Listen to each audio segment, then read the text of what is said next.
Hi guys, எல்லாருக்கும் வணக்கம். நான் Ganesh Gandhi.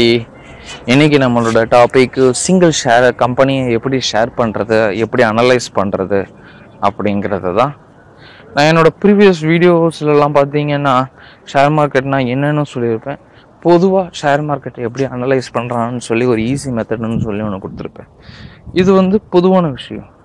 If I am going to be analyser, நான் ஒரு அனலைசராக ஆராய்ச்சியாளராக போக போகிறேன். அதாவது நம்ம இந்த வீடியோவில் ஒன்று சொல்லியிருப்பேன், நம்ம ஆராய்ச்சி பண்ண முடியாது, ஏன்னா ஃபினான்ஷியல் டவுட்ஸ்னு இருக்குது. ஸோ மற்ற அனலைஸ் பண்ணவன் இருக்கான், அவங்க 5 பேரில் யார் 5 பேர் எடுங்க, அந்த ஆவரேஜை ஷேரை சூஸ் பண்ணி அதில் இன்வெஸ்ட் பண்ணலாம். இதை நான் இன்னும் கொஞ்சம் அப்லோடு பண்ணி ஒரு தனிப்பட்ட கம்பெனியை எடுத்து அதை எப்படி அனலைஸ் பண்ணுறது, அதை எப்படி நம்ம ஏர்ன் பண்ணுறது அப்படிங்கிறத தான் நான் உங்களுக்கு இப்போ சொல்ல போகிறேன். இப்போது நான் என்ன பண்ணுறேன்னா, உங்களுக்கு ஒரு உதாரணம் எடுக்கிறேன். நம்ம ஒரு கார் வாங்க போகிறோம். அந்த கார் பார்த்திங்கன்னா எல்லோ போர்டு, ஐ மீன் ட்ராவல்ஸ். நம்ம அந்த கார் இன்வெஸ்ட்மெண்ட்டுக்காக வாங்க போகிறோம், எல்லோ போர்டில் வாங்குகிறோம்.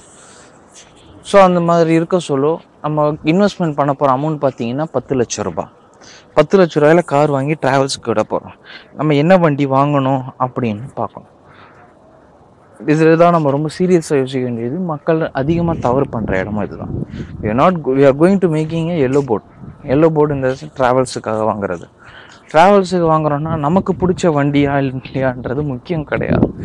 நமக்கு வருமானம் கொடுக்குமா, மெயின்டெனன்ஸ் லோவாக இருக்குமா, ட்ராவல் பண்ணுற மக்கள் எல்லாருக்கும் கம்ஃபர்டபுளாக இருக்குமா, எல்லாருக்கும் பிடிக்குமா அப்படின்றத தான் நம்ம பார்க்கணும். அப்போ ட்ராவல்ஸுக்கு எது பொருந்தும்? ஒன்று விலை கம்மியாக இருக்கிற டாட்டா இண்டிகா வாங்கணும். அப்படி இல்லைன்னா பெருசாக 10 லட்ச ரூபாய் நம்ம இன்வெஸ்ட் பண்ணுறோன்றதுனால 10 லட்ச ரூபாய் காருன்னு சொல்லி சேவர்லெட்டு டவேரா எடுக்கலாம், இல்லை டொயோட்டா இனோவா எடுக்கலாம், லக்ஸரின்னு போனால். ஸோ இதுதான் இன்வெஸ்ட்மெண்ட்டோட ஜென்ரல் ப்ரொசீஜர். இதே கான்செப்ட் தான் நம்ம ஷேர் மார்க்கெட்லேயும் பண்ணணும். உனக்கு தெரியும், உனக்கு பிடிச்சிருக்கு அப்படிங்கிறதுக்காக யூனிடெக்கையோ இல்லை ஜஸ்ட் டயலையோ இல்லை CCCலையோ இல்லை எந்த வித ஒரு கம்பெனியோ நம்ம பிக் பண்ணவே கூடாது. மக்களுக்கு பிடிக்குமா, மக்கள் அந்த ஷேரை எப்படி பார்க்குறாங்க, மக்கள் அந்த கம்பெனி எப்படி பார்க்குறாங்க, ஃப்யூச்சரில் அந்த கம்பெனி எப்படி ரன் ஆகும், அந்த கம்பெனி நமக்கு எப்படியெல்லாம் லாபம் கொடுக்கும் அப்படிங்கிறது தான் நம்ம பார்க்க போகிறோம். நம்ம ரன்னிங்கில் இருக்கிற கம்பெனி இன்வெஸ்ட் பண்ணோன்னா முன்னேற்றம் பலமாக இருக்காது. உதாரணத்துக்கு இன்ஃபோசிஸ் அவங்க லான்ச் பண்ண சொல்ல இருந்த விலை வேறு, இன்றைக்கி அவங்க இருக்கிற விலை வேறு. ஸோ இது எல்லாமே ஒவ்வொரு கான்செப்ட். இப்போ நான் என்ன பண்ணுறேன், உங்களுக்கு சுலபமாக புரிகிற மாதிரி நான் இன்றைக்கி ஒரு ஷேர் எடுத்துக்கிறேன். என்ன ஷேர் எடுத்துக்கலாம்? ஐம் கோயிங் டு டேக் யூனிடெக்ன்ற ஷேரை நான் எடுத்துக்கிறேன். அது இன்றைக்கி நிலவரப்படி ரேட் 8 ரூபா போட்டிருக்கான். 3 வருஷத்துக்கு முன்னாடி ரேட் என்ன போட்டிருந்தான்னு பார்த்தீங்கன்னா 5 ரூபா.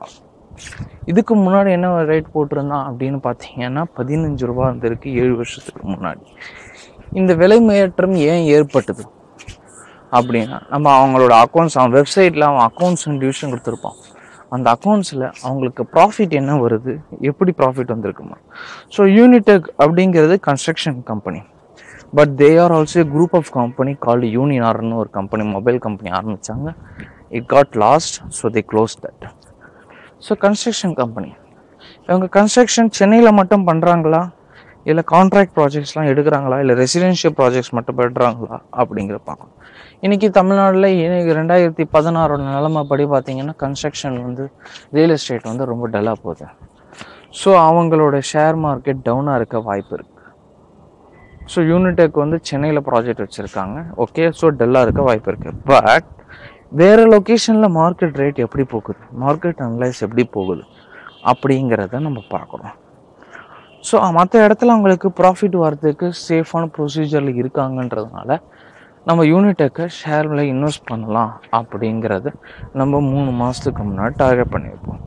இதை எப்படி எடுக்கணும் அப்படின்னா, இன்றைக்கி அவங்க ஒரு ப்ராஜெக்ட் லான்ச் பண்ண போகிறாங்க, கம்மிங் சூன் அப்படின்ட்டு அவங்க வெப்சைட் பண்ணோன்னா ஆன்கோயிங் ப்ராஜெக்ட்ஸ், அப்கமிங் ப்ராஜெக்ட்ஸ்ன்னு இருக்கும். ஸோ அப்கமிங் ப்ராஜெக்ட்ஸ் நிறையா இருக்குது அப்படின்னா we going to invest them.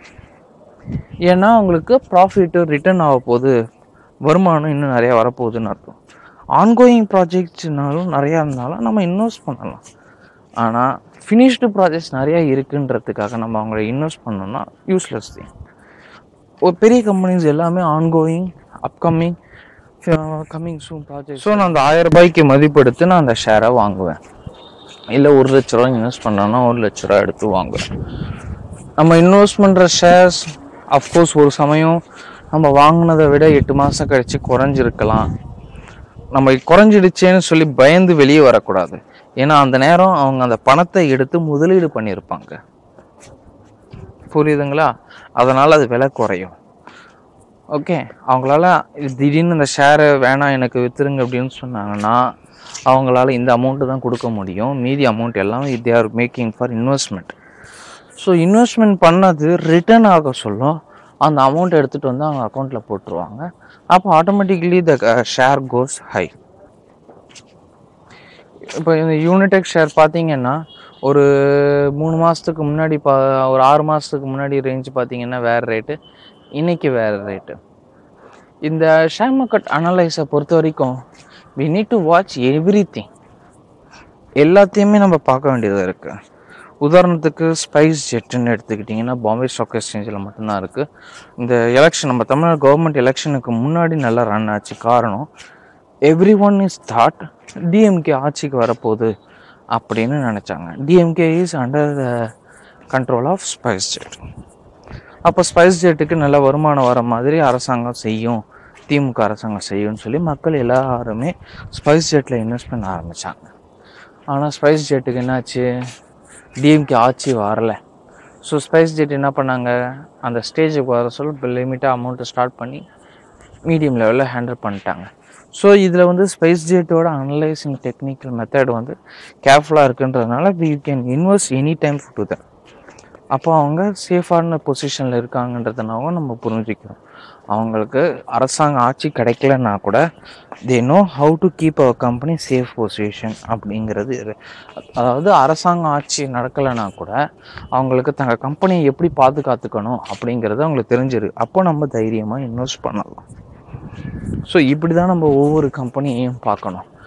கம்பெனியோட வருமானத்தை மட்டும் மையமாக எடுக்காமல் we need to take nearly 5 points.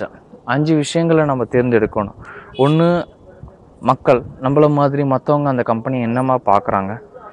2, அந்த அதே கம்பெனியை மெக்கானிக்கல்ஸ், அதாவது அந்த கம்பெனியோட புரோக்கர்ஸ் அதை எப்படி பார்க்குறாங்க. நான் சொன்ன அந்த கார் கான்செப்ட் சொன்னோம் இல்லையா, அதே மாதிரி தான். காரில் வந்து நம்ம என்ன பார்க்குறோம், வெளி மக்கள் என்ன பார்க்குறாங்க, அதுக்கப்புறம் அந்த காரை ரிப்பேர் பண்ணுற மெக்கானிக்கல் என்ன பார்க்குறான்ற மாதிரி இங்கே வந்து மெக்கானிக்குன்னா அங்கே மெக்கானிக்குன்னா இங்கே வந்து புரோக்கர்ஸ் வருவாங்க. ஸோ இந்த மாதிரி. ஸோ இவங்க 3 பேர். அப்புறம் கம்பெனியோட ரியல் ஸ்டேட்டஸ்ஸு. தென் 5வது கவர்மெண்ட். இதில் என்னென்னா இப்போது எனர்ஜி அப்படின்றது வந்து இப்போ வரிசையில் அரசாங்கத்தோட மையப்பகுதியில் வந்துக்கிட்டு இருக்கு. ஸோ இப்போ திடீர்னு அரசாங்கம் வந்து கவர்மெண்ட் வந்து இனியிலேருந்து சிமெண்ட்டுக்கெல்லாம் வந்து 15% டேக்ஸ் போடணும் அப்படின்னு சொன்னாங்கன்னா ஆட்டோமேட்டிக்காக யூனிடெக் கம்பெனியோட ஷேர்லாம் கொஞ்சம் விலை குறைய ஆரம்பிச்சிடும். காரணம் அவங்களுக்கு வந்து ரியல் எஸ்டேட் பண்ணுறவங்க அவங்க சிமெண்ட் அதிகமாக வாங்க, அப்போ ஷேரில் அவங்களுக்கு செலவு அதிகமாகிடுது. இப்போ 15% வரி கொடுக்கணும் எக்ஸ்ட்ரா அப்படின்னு அவங்களுக்கு அதிகமான வரி ஆகிடுது. ஸோ இந்த மாதிரி அதே அரசாங்கம் பார்த்திங்கன்னா திடீர்னு வந்து இந்த கம்பெனி யூனிடெக் கம்பெனிக்கு இல்லை ஜெயின் இரிகேஷன் இல்லை Hindustan company HCC Hindustan construction கம்பெனிக்கு வந்து ஒரு சிமெண்ட் ப்ராஜெக்ட், ஒரு ஹைவே ப்ராஜெக்ட் கொடுக்குறாங்க, அவங்களுக்கு தான் கான்ட்ராக்ட் சேங்ஷன் பண்ணியிருக்காங்க அப்படின்னா அந்த ப்ராஜெக்ட் கொஞ்சம் ஷேர் மார்க்கெட்டில் இன்க்ரீஸ் ஆகும். அப்புறம் இப்போ க்ரீன் ப்ராஜெக்ட்டுக்கு நாங்கள் டார்கெட் பண்ணியிருக்கோம், கவர்மெண்ட் அரசாங்கம் வந்து இப்போ அதுக்கு தான் அதிகமாக கவனம் செலுத்துது அப்படின்னா நார்மலாக இருக்கிற இவி இருக்குது பாருங்கள், அந்த பவர் கிரிட்லாம் அதோட விலை கொஞ்சம் கொஞ்சமாக குறையும். சோலார் எனர்ஜி, இந்த செஸ்லான் எனர்ஜிலாம் இருக்குது பாருங்கள், ஆர்ஆர்பி எனர்ஜிலாம், அவங்களோட விலைலாம் ஏற ஆரம்பிக்கும். ஸோ இதுதான் கான்செப்ட். இதுதான் ஷேர் மார்க்கெட்டோட பொதுவான அனலைசிஸ். உங்களுக்கு வேறு ஏதாவது கேள்விகள் சந்தேகமும் இருந்தால் நீங்கள் எனக்கு சப்ஸ்கிரைப் பண்ணி கமெண்ட்ஸ் கொடுத்தீங்கன்னா I will guide you well. Thank you, bye.